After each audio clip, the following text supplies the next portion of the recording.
अच्छा जी, तो अब हम देखेंगे ऑर्गेनील्स और उनका रिव्यू करेंगे। सेल ऑर्गेनील्स के रिव्यू को देखेंगे हम, उनके जो बुलेट पॉइंट्स हैं उनको पढ़ेंगे। Detoxification of drugs occurs in smooth endoplasmic reticulum. Smooth endoplasmic reticulum, endoplasmic reticulum cell में अंदर होता है दो किस्म का, एक होता है रफ़, दूसरा होता है स्मूथ। रफ़ को हम रफ़ क्यों कहते हैं? क्योंकि वो राइबोसोम्स होते हैं उसके ऊपर, वो राइबोसोम्स होते हैं इसलिए वो रफ़ होता है। स्मूथ के ऊपर कुछ भी नहीं होता, वो स्मूथ होता है इसलिए हम उसको स्मूथ कहते हैं। इस स्मूथ का काम क्या है? Detoxification of drugs. और इस रफ़ का काम क्या है? Protein banana. Endoplasmic reticulum, detoxification of drugs occurs in smooth endoplasmic reticulum. Detoxification of alcohol occurs in smooth endoplasmic reticulum. अब अल्कोहल किसी ने पी, मतलब शराब पी ली उसने, वो जाएगी सेल के अंदर, वहाँ पे स्मूथ एंडोप्लाज्मिक रेटिकुलम में उसकी टॉक्सिसिटी ख़त्म होगी, डिटॉक्सिफाई, वरना अल्कोहल टॉक्सिक होती है।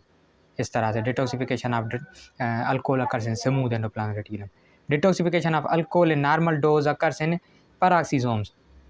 पैराक्सीसोम्स सेल के अलग ऑर्गेनील हैं, सेल के अलग हिस्से हैं जिसमें डिटॉक्सिफिकेशन होती है और जिसमें टॉक्सिक को कम किया जाता है, ख़त्म किया जाता है, उनको पैराक्सीसोम्स कहते हैं। तो इनकी डिटॉक्सिफिकेशन कम होती है। उसके अलावा अगर दूसरा देखें तो लाइसोसोम्स कंटेन हाइड्रोलाइटिक एंजाइम। अब सेल में कौन सा आ गया ऑर्गेनील? अब आ गया लाइसोसोम, वो हाइड्रोलाइटिक एंजाइम कंटेन करते हैं। लाइसोसोम्स हाइड्रोलाइटिक एंजाइम्स कम करते हैं। Peroxisomes originate from smooth endoplasmic reticulum. Lysosome originate from Golgi body continuous with nucleus is rough endoplasmic reticulum and nasal substances are present in rough endoplasmic reticulum. Leydig cells have smooth endoplasmic reticulum. अब हम शुरू से देखेंगे इसको, बिल्कुल शुरू से देखेंगे हम इसको। लेट सपोज ये सेल है हमारा, ये पूरा सेल, सेल के अंदर क्या होगा? एक एंडोप्लाज्मिक रेटिकुलम होगा, वो भी दो किस्म के, ये स्मूथ एंडोप्लाज्मिक, दूसरा रफ एंडोप्लाज्मिक। बीच में न्यूक्लियस होता है, यहाँ साइड पे लाइसोसोम होता है, यहाँ पे पैराक्सीसोम होता है। ये स्मूथ एंडोप्लाज्मिक रेटिकुलम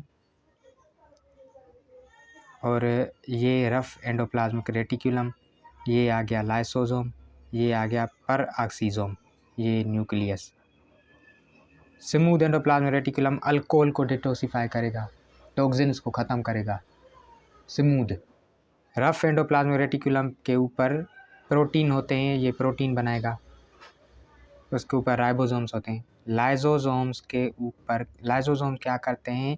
ये सेल को ब्रेक डाउन करते हैं। पैराक्सीसोम्स में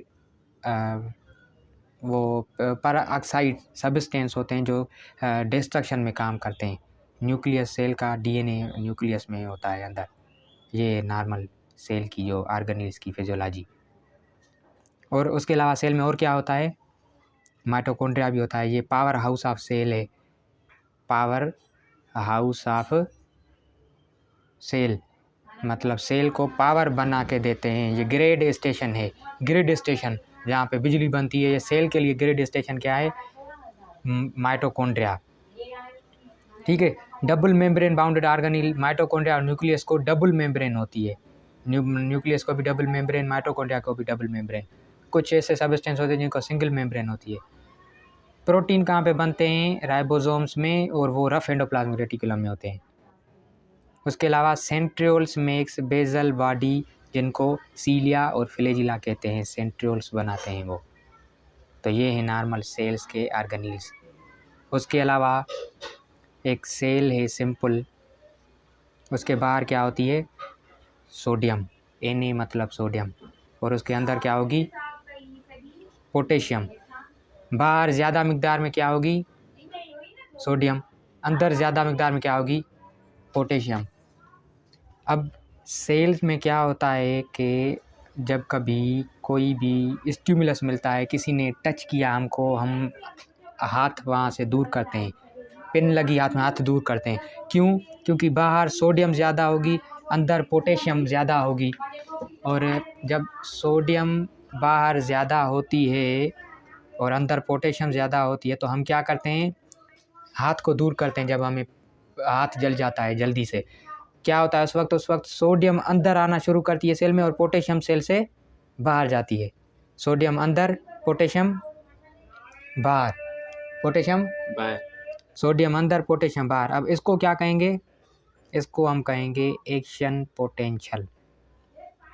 मतलब हमने एक्शन लिया, हमने देखा कहीं पे आग लगी, हमने वहाँ से दौड़ लगाने की कोशिश की, बाहर भागने की कोशिश की, तो सोडियम अंदर आएगी और पोटेशियम बाहर जाएगी। इसको कहेंगे एक्शन पोटेंशियल। अब हम इसको देखेंगे, इसको कहते हैं ट्रांसपोर्ट। ठीक है। अब बहुत सारी चीज़ें होती हैं, कभी सोडियम अंदर आता है, कभी पोटेशियम बाहर जाता है, कभी ग्लूकोज अंदर आता है, कभी ग्लूकोज अंदर का बाहर जाता है, कभी इंसुलिन देते हैं तो पोटेशियम ज़्यादा अंदर चला जाता है, इंसुलिन की कमी हो जाती है, पोटेशियम बाहर चला जाता है, जिसकी वजह से कीटोएसिडोसिस हो जाती है। उसके अलावा कैल्शियम भी अंदर जाता है हार्ट के मसल में, मैग्नीशियम का भी यहाँ रोल है किडनी के सेल्स में। तो ये सेल पे मुख्तलिफ दरवाजे लगे होते हैं जिनको कहते हैं हम channels. Sodium channel, potassium channel, calcium channel, magnesium channel, इस तरह से ये चीज़ें अंदर बाहर आती हैं सेल में। Glucose is transport across membrane due to concentration difference, इसको फैसिलिटेटेड डिफ्यूजन कहते हैं, फैसिलिटेटेड डिफ्यूजन। उसके अलावा glucose absorbed in renal tubules, secondary active transport होती है। अब किडनी में क्या होता है, नॉर्मल ये हमारा नेफ्रॉन है, ये डिसेंडिंग ट्यूब है, ये फिर असेंडिंग ट्यूब, यहाँ पे डीसीटी होता है, फिर यहाँ पे कलेक्टिंग डक्ट होती है। अब यहाँ पे क्या होता है कि ग्लूकोज यहाँ से अंदर जाएगा, फिर रीएब्जॉर्ब हो जाएगा। यहाँ डीसीटी में इस तरह से सब्सटेंसेस रीएब्जॉर्ब होंगे, यहाँ पे रीएब्जॉर्ब होंगे, और जो रीएब्जॉर्ब नहीं होते वो नीचे जाके यूरिन में बाहर निकल जाते हैं। इस तरह से होता है। Glucose is transport across membrane, concentration difference की वजह से ग्लूकोज मेम्ब्रेन में अंदर बाहर जाता है। नॉर्मल ये सेल है, कोई चीज़ बाहर ज़्यादा होगी अंदर कम होगी तो वो कोशिश करेगी कि बाहर से अंदर आए, क्योंकि यहाँ पे ज़्यादा है यहाँ से कम है। जब अंदर से हम कम चीज़ को बाहर में भेजने की कोशिश करेंगे तो इसको एनर्जी दे के हम बाहर निकालेंगे। सपोज़ करो कोई एक कमरा है जिसके बाहर 100 लोग खड़े हैं और अंदर सिर्फ एक खड़ा है, तो ये 100 लोग कोशिश करेंगे अंदर जाने की, 100 लोग कोशिश करेंगे ये अंदर जाने की, ये एक बार नहीं जा पाएगा क्योंकि बाहर रश है ज़्यादा। अब इसको ज़बरदस्ती बाहर धक्के देकर निकालने के लिए हमें एनर्जी चाहिए, इसको कहते हैं एक्टिव ट्रांसपोर्ट। जब ज़बरदस्ती उसको एनर्जी दे के निकालो, फैसिलिटेटेड डिफ्यूजन कहते हैं इसको। डिफ्यूजन क्या, जब बाहर ज़्यादा हो अंदर कम हो, वो आसानी से अंदर आ जाएगा, इसको डिफ्यूजन कहेंगे। उसके अलावा glucose absorbed in renal tubule, secondary active transport. Amino acid are absorbed in kidney by secondary active transport. Glucose transport by placenta by facilitated diffusion. उसके अलावा oxygen taken up by lungs is simple diffusion. बाहर oxygen ज़्यादा है environment में, यहाँ पे oxygen ही oxygen है बाहर, अंदर लंग्स में ऑक्सीजन कम है। अब वो क्या करेगी, डिफ्यूज़ करेगी, अंदर आएगी आसानी से, कोई मसला ही नहीं लगेगा उसको, इसको कहेंगे डिफ्यूजन। सिंपल।